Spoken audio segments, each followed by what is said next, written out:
અરે અમે પહેલી વાર હું મુંબઈ ગયો ને ત્યારે એક ભાઈએ મને કીધેલું, મને કે માયાભાઈ મુંબઈ જાઓ છો તો હિન્દી બોલજો, જેથી કરીને ટેક્સીવાળાને તમને સમજી શકે. એટલે અમે સાંતાક્રુઝ ઉતર્યા ને ત્યાંથી ટેક્સી ભાડે કરી અને અમે જે હિન્દીનો ઉપાડ કર્યો ભાઈઓ, ગાડીમાં બેહીને કીધું કે સીધે સીધી હાઈવે ઉપર જવા દેવાના હે, આંકવો આવે ત્યાંથી વાળી લેવાના હે. એટલા સુધી તો વાંધો નહોતો. પાછો હું થોડુંક એટલું બોલ્યો કે સામે લીલા બોર્ડ આવતા હે ને ત્યાં ખડી કરવાના હે. તો ડ્રાઈવર દાંત કાઢી કાઢીને ગોટો વળી ગયો.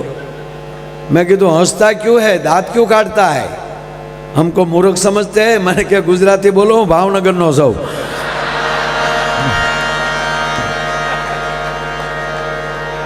હું ઘણીવાર કહું છું સાહેબ કે જેની સાથે બેસો એની સાથે પ્રેમથી બેસો, મિત્ર બનાવો તો એવી જ રીતે દિલથી, હૃદયથી. હૃદયની અંદર હશે ને એ કાયમ ભેગું રહેશે, મગજમાં નહીં રાખવાના. મગજમાં ધંધો યાદ રાખો પણ મગજમાં કોઈને રાખવાના નહીં. પરિવાર હોય, પતિ પત્ની હોય, મિત્રો હોય. સાહેબ આ કાર્યક્રમ હું હકીકત તમને મારે હસાવવા જ છે પણ હું વાત એ કરું છું કે તમે કોઈ પણ બીજા મનોરંજનમાં જાઓ, મને એ મનોરંજન કરો, મને કોઈ વાંધો નથી. પણ આ ડાયરા છે ને સાહેબ, આ કાર્યક્રમો છે ને, ડાયરા છે, કથા છે, ભજન છે, એ આપણો ભૂતકાળ યાદ દેવરાવે, આપણો પરિચય કરાવે છે. આપણે કોણ છીએ એ પરિચય કરાવે છે. પરિસ્થિતિ એવી છે, એક સમય એવો હતો, આપણે નાના હતા, આપણે બાળક હતા ત્યારે એક એવો સમય હતો કે પપ્પા અથવા વડીલ એમ કહી દે કે આમ ન કરાય એટલે થાય જ નહીં, પછી મરી જાય તોય. પછી સમય એવો આવ્યો કે કાંઈક કહો કે આમ ન કરાય તો આમાં પ્રશ્નો થવા મળ્યા, કેમ ન કરાય. બાળકોમાં એટલું પરિવર્તન આવ્યું. પછી એને સમજાવવું પડે કે આ માટે આમ ન કરાય, નકો સામે આંગળી આવી જાય બેટા. અને વર્તમાન પરિસ્થિતિ એવી છે, સાંભળી લેજો, કે જે કયો એ એમ કે તમે કરો, અમારથી નહીં થાય. ત્યાં સુધી કલ્ચર વયું ગયું છે. પછી અહીંયા હોય તોય ભલે, ત્યાં હોય તોય ભલે, વાતાવરણ બધે હરખું જ હોય. એની વચ્ચે મારે તમારે જીવવાનું છે. ત્રીજી વાત, તમારી પાસે કરોડો રૂપિયા હશે પણ પરિવારનો સંપ નહીં હોય તો તમારી જેવું કોઈ કંગાળ નહીં હોય દુનિયાની અંદર. જ્યાં લખો હોય ત્યાં લખી લેજો. તમારી પાસે ખૂબ સંપત્તિ હોય, ખૂબ સુખ હોય, પણ સાચું સુખ તમારું સંતાન, તમારો પરિવાર. રોજ સવારમાં ઊભા થઈ તમારા ઈષ્ટદેવની પ્રાર્થના કરી અને મા બાપને પગે લાગી અને પછી જોબ ઉપર જતો હશે ને, એ ભલે પછી 5 પાઉન્ડ જ કમાય, $5 જ કમાય, પણ માવતરને ઓડકાર આવી જાય, એ જીવનની શીખો મળતી હોય ને તો આવા કાર્યક્રમોમાંથી મળે છે બાપ, બીજી વાત નથી આ. એટલે હું કહું છું જેની સાથે બેસો હૃદયથી બેસો, દિલથી બેસો. પાર્ટનર કરો દિલથી, મિત્ર કરો દિલથી, મગજથી નહીં.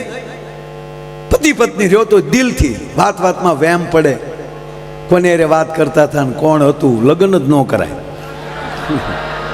બસ ભરોસો હોવો જોઈએ, વિશ્વાસ. જીવનમાં સંપત્તિ આવશે ને વિશ્વાસ વયો જશે તો તમારી સંપત્તિ છે ને એ રાખ જેવી થઈ જશે. પણ કહેવાય ગયો ભલે અહીંયા જોબ ન મળતું પણ બે એક વિશ્વાસથી જીવતા હશે ને તો એને જિંદગીમાં કોઈ દી તકલીફ નહીં પડે. આ પરિસ્થિતિ છે. એટલે હૃદયથી બેસો, દિલથી બેસો. શું કામ હૃદયનું શું કામ કહું કે આ દરેક આપણે આંખ છે, કાન છે, જીભ છે, મગજ છે, આ બધું સાલુમાં વયું જાય. જીવતા હોય ને તો વયું જાય. ઘણા ટોકર લાગી જાય પછી નથી કહેતું નથી ઓળખતા, દાદા કોણ આવ્યું નથી ખબર, નથી ખબર. જે છેઠ અંત સુધી તમને સાથ આપતો હોય તો કેવલ દિલ, હૃદય. હૃદય બંધ થઈ ગયા પછી કોઈના બાપની તાકાત નથી પાછું ચાલુ થઈ શકે. તો જે અંત સુધી આપણા શ્વાસની સાથોસાથ જે આપણને સાથ આપે ને એની અંદર મૂકી ગયો ને તો કોઈ દી તકલીફ ન પડે ભલામણ. નહીતર એક બહુ મોટો પ્રોફેસર ભાઈ, બહુ ભણ્યો, બહુ ડિગ્રીમાંથી ડિગ્રી, 35 વર્ષ ભણ્યો, બોલો. પછી ઈસરોમાં, નાસામાં, આમાં બધામાં અણુ, પરમાણુ, રાસાયણિક, આકાશ યાત્રા, જળ યાત્રા, ટોટલી ઓલ ઇન વન, બધાયમાં પારંગત થઈ ગયો. આકાશમાં મળ્યો ઉડવા, યાન મળ્યો બનાવવા, રોકેટ મળ્યો બનાવવા, ચંદ્ર ઉપર જઈ આવ્યો. અને પછી પાવરનો પાર ન રહ્યો. પછી એને મોટિવેશન કહે ને, એમાં જાય એટલે પ્રવચનો આપે. શું કામ ડાયરામાં સમય બગાડો છો? શું કામ ભગવાનની કથામાં 9 દિવસ સમય બગાડો છો? ભગવાન જેવું કાંઈ છે નહીં. હવે આવું બોલીએ ને અમે તો અમારો ટુકડો કાઢીને કોક મૂકી દે. માયાભાઈ કહેતા હતા ભગવાન જેવું કાંઈ નથી, માફી મગાવો. આ બોલ્યો તો હું જ. આ બોલે છે કોણ? પ્રોફેસર. એને કીધું કે આવું કઈ છે જ નહીં, ખોટા તમે સમય ન બગાડો. ભગવાનને ચૂક મારા બેટાને મેં માણસ બનાવ્યો અને એને મેં બુદ્ધિ આપી એ માટે જગતનું સંચાલન કરી શકે, સારા પ્રયોગ કરી શકે. એને બદલે મને ના પાડવા મળ્યો. આની મેમરી ઉડાડી નાખવા દે. સાહેબ એક જ આટો વયો જાય પછી કરોડો રૂપિયા ખર્ચી નાખો, ડાયા થાય એવા દાખલા નથી. એકવાર જો થઈ ગયું એટલે ભગવાને એને મેમરી ઉડાડી નાખી. ઓલાની જેવી મેમરી ઉડાડી નાખીને સાલું ભાષણે મેમરી ઉડી જઈને ઉભે રોડે સીડ્યો. ચીજી પોપ પોપ. એ કે ભાઈ ઉભા રહ્યો. ચીજી પોપ પોપ. રોડે દોડે હો. ભગવાન કે કરી લે સાળો, લે કર. કોઈ મને પૂછે, અમે 20 તારીખે જ કીર્તિભાઈ બધા ભગુડાની અંદર સાહેબ 1,30,000 માણસે તો ખાલી પ્રસાદ લીધો. પ્રોગ્રામમાં 2 લાખ જેટલું માણસ હતું સાહેબ. માના આશીર્વાદ લઈને સીધા જ અહીંયા આવ્યા છીએ સાહેબ. તો આ કોણ પૂરું પાડે છે? ભગવાન એટલે શું? ઈશ્વરની કૃપા થાય તો તમારી બુદ્ધિમાં વધારો થાય. બુદ્ધિમતામ વરિષ્ઠમ. તમારી પવિત્ર બુદ્ધિ થાય. 5 હારા મિત્રો મળી જાય સંજયભાઈ. 2 એવા મિત્રો મળી જાય. અરે હગા હારા મળે, નગર હગા મળે હોઈ ગયા. હું તો જાહેરમાં કહું છું સાહેબ, જે ખુલ્લા દિલથી હસી ન શકતો હોય ને એને કોઈ દી મિત્ર ન બનાવતા. વેવાય તો નહીં જ. નહીં મીંઢાને કોઈથી કીર્તિભાઈ ભાઈબંધ ન કરાય.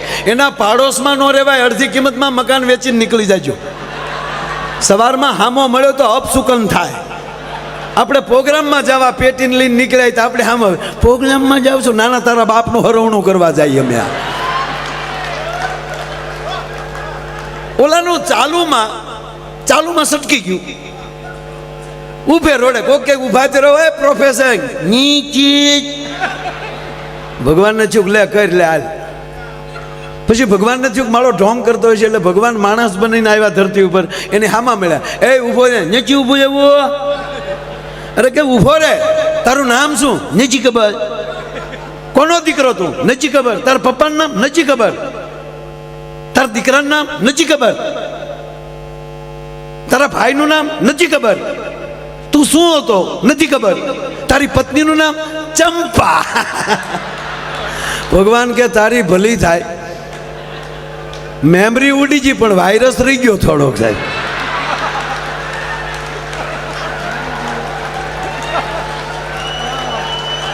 હવે બહેનોને એમ થશે કે માયાભાઈ આ હસવાની વાત કરી. આ હસવાની વાત નથી. આ વાત એ છે, મગજમાં હોત તો નીકળી ગયું હોત, હૃદયમાં હોય નહીં ભગવાને ન કાઢી શકે. મારો કહેવાનો સુર છે, જે હૃદયમાં બેસી જાય, જેની સાથે બેસો એ હૃદયથી બેસો, દિલથી બેસો.